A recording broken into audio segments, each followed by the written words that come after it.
कृष्णाय वासुदेवाय हराय परमात्मने प्रणत कृष्णाय गोविंदाय नमो नमो।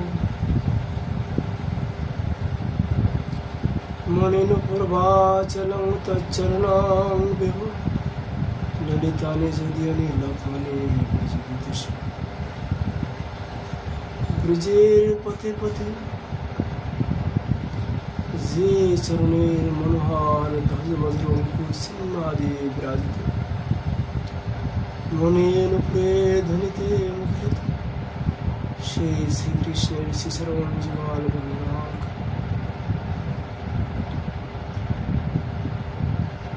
भगवान श्री कृष्ण যখন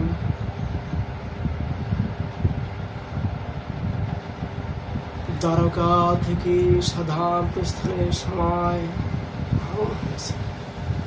সেই সময় সমস্ত মানবের কল্যাণে অন্তিম কিছু উপদেশ করেছেন, সেই বিষয়ে আমরা আজ আলোচনা এখানে করব। ভগবান বললেন, পর স্বভাব কর্মাণি য প্রশংসতি নিন্দতি স আশু ভ্রশ্যতে স্বার্থদাদ সত্যভিনিবেশত। বললেন, যে ব্যক্তি অন্যের স্বভাব এবং কর্মের প্রশংসা অথবা নিন্দা করে সে অতি শীঘ্র নিজ যথার্থ পরমার্থ থেকে চ্যুত হয়।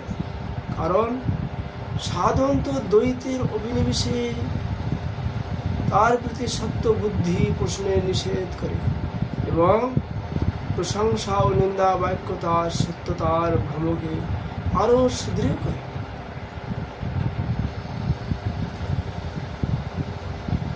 তারপরে বললেন, এতদ বিদ্যান মদুদিতং জ্ঞান বিজ্ঞান নৈপুণ্যম ন নিন্দতি ন শাস্তুতি লোকে সরতি সূর্যবা। উদ্ধবকে লক্ষ্য করে বললেন, হে উদ্ধব, আমি তোমাকে জ্ঞান এবং বিজ্ঞানের উত্তম স্থিতির বর্ণনা করেছি। যে তোমার এই উপদেশের রহস্য জ্ঞাত হয় সে কারো প্রশংসা অথবা নিন্দা করা থেকে বিরত থাকে, সে জগতে সূর্য সম অংশ্লিষ্ট থেকে বিচারণ করে।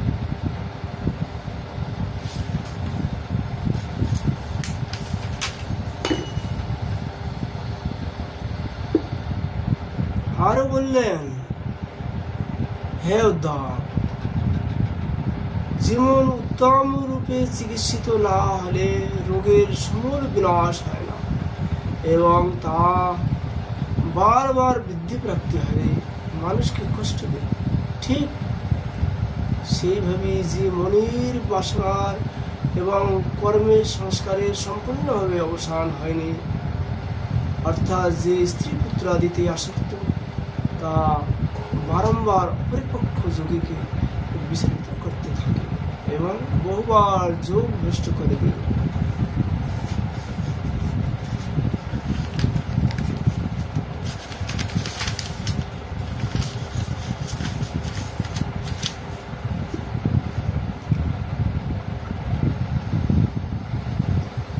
তারপরে বললেন, কাম সিংমানু ধ্যানেন নাম সংকীর্তনাদিবি যোগী শরাণু বিত্তাবা অন্নাদশু বদাংশন। বললেন, ভগবান বললেন, কাম ক্রোধ আদি বিঘ্ন সমূহকে আমার চিন্তন এবং নাম সংকীর্তন, হরে কৃষ্ণ কৃষ্ণ কৃষ্ণ হরে হরে, হরে রাম রাম রাম হরে হরে আদি দ্বারা বিনাশ করা এবং পতনের দিকে আকর্ষণকারী দম্ভ মদ আদি বিঘ্ন সমূহকে ধীরে ধীরে মহাপুরুষদের সেবায় সাধুদের সেবার মাধ্যমে দূরীকরণ করাই শ্রেয়।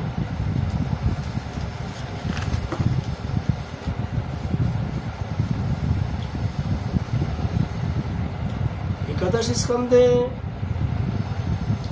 29 অধ্যায় উদ্ধব বললেন,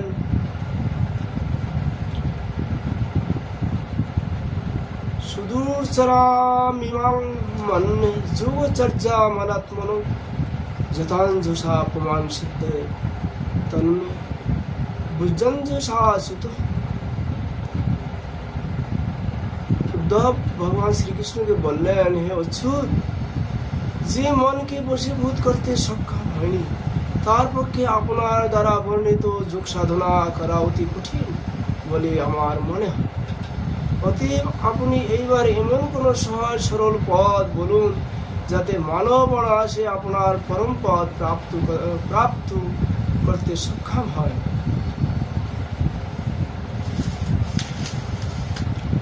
ভগবান বললেন,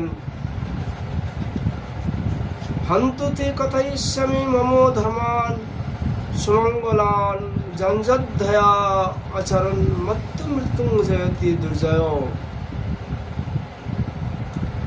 শ্রী ভগবান বললেন, হে প্রিয় উদ্ধব, এবার আমি তোমাকে সেই মঙ্গলময় ভাগবত ধর্মের উপদেশ দান করব যারা শ্রদ্ধা সহকারে আচরণ করে মানব সংসার রূপ দুর্জয় মৃত্যুকে অনায়াসে জয় করতে সক্ষম হবে।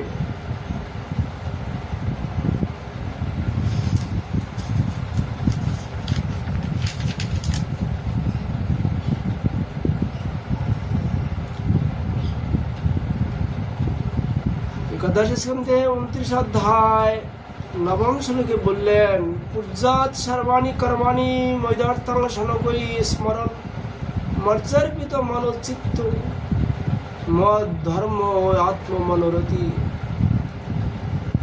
ভগবান শ্রীকৃষ্ণ উদ্ধবকে লক্ষ্য করে সমস্ত মানব জাতির জন্য উপদেশ করেছেন। ভগবান শ্রীকৃষ্ণ উদ্ধবকে বললেন, আমার ভক্ত যেমন সকল কর্ম আমার নিমিত্ত সম্পাদন করে আমাকে স্মরণ করার অভ্যাস ক্রমে ক্রমে বৃদ্ধি করতে থাকে, এর ফলে খুব অল্পকালেই তার মন ও চিত্ত আমাতে সমাপ্ত হয়ে যাবে। তার মন এবং আত্মা আমার সঙ্গে হয়ে যাবে।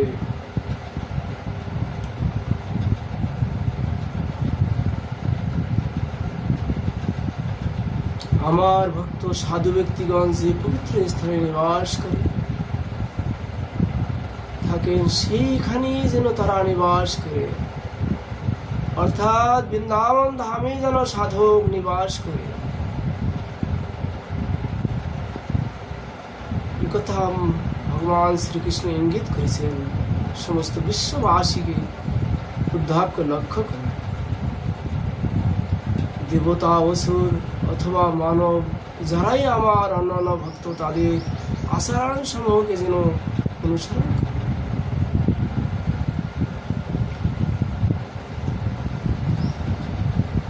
উৎসব পালাপ পার্বণ কালে সম্মিলিত অথবা একক ভাবে নিত্য গীত বাদ্যাদি মহা রাজোচিত যাগ যেমন সঙ্গে আমার যাত্রাদি রূপ মহা উৎসব পালন করে। 12 মাস শ্লোকে বললেন, মামেব সর্বভূতেষু বহিরন্তরাপাবৃতম ইক্ষিতাত্মানিং সাত্মানং যথা ঘাম মলাশয়। শুদ্ধকরণ পুরুষ বাহ্য অন্তরে পরিব্যাপ্ত আবরণহীন পরমাত্মা স্বরূপকে আকাশবাদ সমস্ত প্রাণীদের মধ্যে নিজ হৃদয়ে দর্শন করো। 13 মাস শ্লোকে বললেন ভগবান, ইতি সর্বাণি ভূতানি মদ্ভাবেন মহাদূতে সভা জয়ন মন্ন মান জ্ঞানং কেবলমাশ্রিত। ভগবান শ্রীকৃষ্ণ বললেন, হে নির্মল বুদ্ধি উদ্ধব, সাধক যখন এই জ্ঞানে প্রতিষ্ঠিত হয়ে সমস্ত প্রাণীতে ও সমস্ত পদার্থে আমাকে প্রত্যক্ষ করতে থাকে ও তদনুরূপ আচরণ করে তখন তাকে প্রকৃতি জ্ঞানী বলা হয়। তখন তার ব্রাহ্মণ, চণ্ডাল, চোর, ব্রাহ্মণ ভক্ত, সূর্য, স্ফুলিঙ্গ ও কৃপালু গুরু সর্বত্র সমদৃষ্টি লাভ হয়।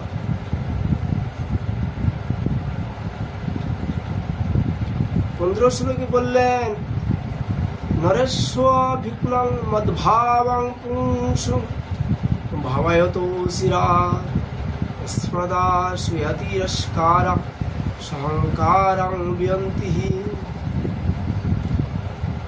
ভগবান শ্রীকৃষ্ণ উদ্ধবকে বললেন যখন সাধক সমস্ত নর নারীর মধ্যে আমার ভাবনায় মগ্ন হয়ে আমার নিত্য স্মরণ যুক্ত হয়ে যায় তখন অতি অল্প সময়ের মধ্যে তার থেকে স্পর্ধা, ঈর্ষা, তিরস্কার ও অহংকার আদি দোষ দূরীভূত হয়। সাধক স্বজনের উপহাস, আমি ভালো সে মন্দ, এই দোষ দৃষ্টি ও লোক লজ্জা সর্বতভাবে পরিত্যাগ করবে। স্বর্মেয় চণ্ডাল গো গর্ধবকেও আমার অংশ জ্ঞানে প্রণাম করবে। প্রাতকালে উঠি সকলে প্রথমে পৃথিবী মাতাকে প্রণাম করবে, তারপরে বৃন্দাবন ধামকে প্রণাম করবে। যে জায়গায় যেখানে থাকে সেখান থেকে বৃন্দাবনের দিকে হাত জোর করে মাথা ভূমিতে স্থাপন করে দণ্ডবাদ করবেন এবং সমস্ত প্রাণী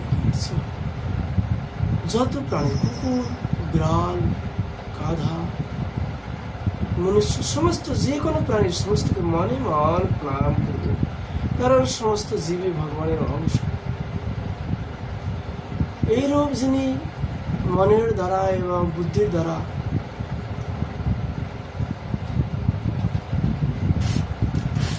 আচরণ করেন এবং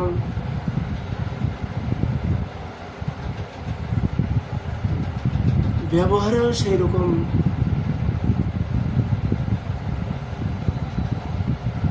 তাদের নিকটে ভগবান অতি সন্নিকটে নিবাস করেন।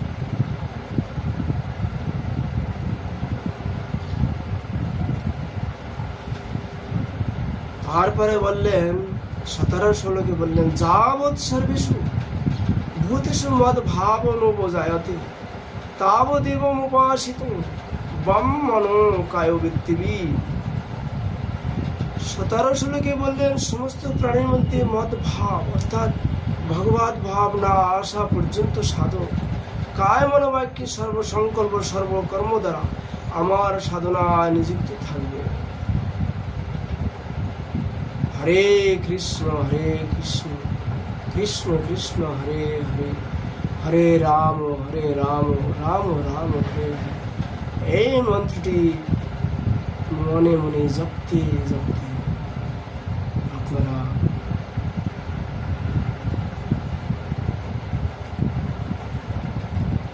ঈশ্বর সেবায় নিযুক্ত থাকবেন। তারপরে ভগবান বললেন 18 শ্লোকে সর্বং ব্রহ্ম আত্মকং তস্য বিদ্যায় আত্মমনীষয়া পরিপশ্যন্নুপরমেৎ সর্বত মুক্ত সংশয়। ভগবান বললেন উদ্ধবকে, হে উদ্ধব, এইরূপ যখন সর্বত আত্মবুদ্ধি ব্রহ্মভাবের অভ্যাস হতে থাকে তখন সংকল্প স্বল্পকালী জ্ঞানের উন্মোচন হয়ে সব কিছুই ব্রহ্মরূপে পরিলক্ষিত হয়। তখন তার সমস্ত সন্দেহ সংশয় স্বাভাবিকভাবে নিবৃত্ত হয়ে যায় এবং সর্বত্র আমার সাক্ষাৎকার লাভ করে সাধক জাগতিক দৃষ্টি থেকে উপরত হয়ে যায়।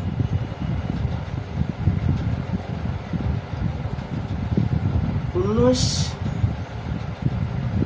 20 শ্লোকে বললেন অয়াং হি সর্বকল্পনা সুচি চিন মত মম মদ ভাব সর্বভূতেষু মনোবাক্যায় বৃত্তিবি ন অঙ্গোপক্রমে ধ্বংস মৎস্য উদ্ধবানপি ময়া ব্যবসিতং সম্যং নির্গুণ তাদুনাশিষ।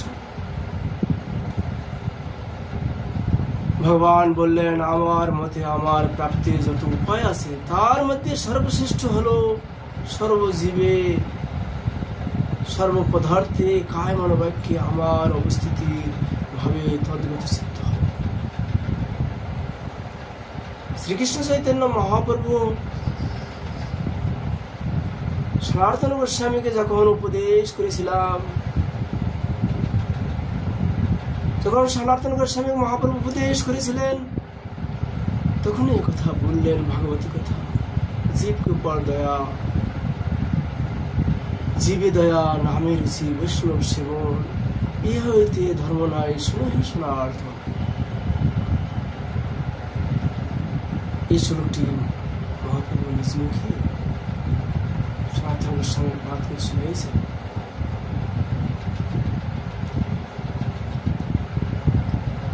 হে উদ্ধব, এই আমার একনিষ্ঠ ভাগবত ধর্ম, একবার এ পথে পা রাখলে সাধক কোন রকমের বাধা বিপত্তিতে পথভ্রষ্ট হয়। কারণ এই ভাগবত ধর্ম নিষ্কাম নির্গুণ হওয়ার জন্য আমি এটিকে সর্বোত্তম বলে চিহ্নিত করেছি।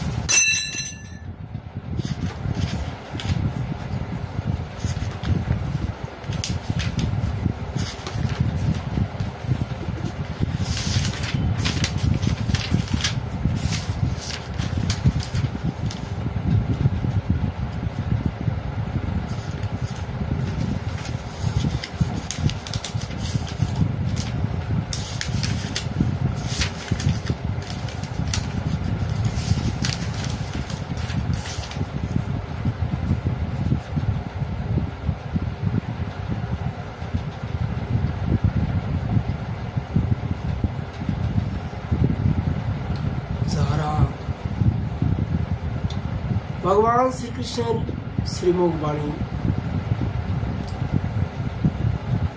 এই কথাটি নিত্য স্মরণ অথবা শ্রবণ করবেন, নিশ্চয়ই ভবসাগর পার হবেন, এতে কোনো সন্দেহ নেই।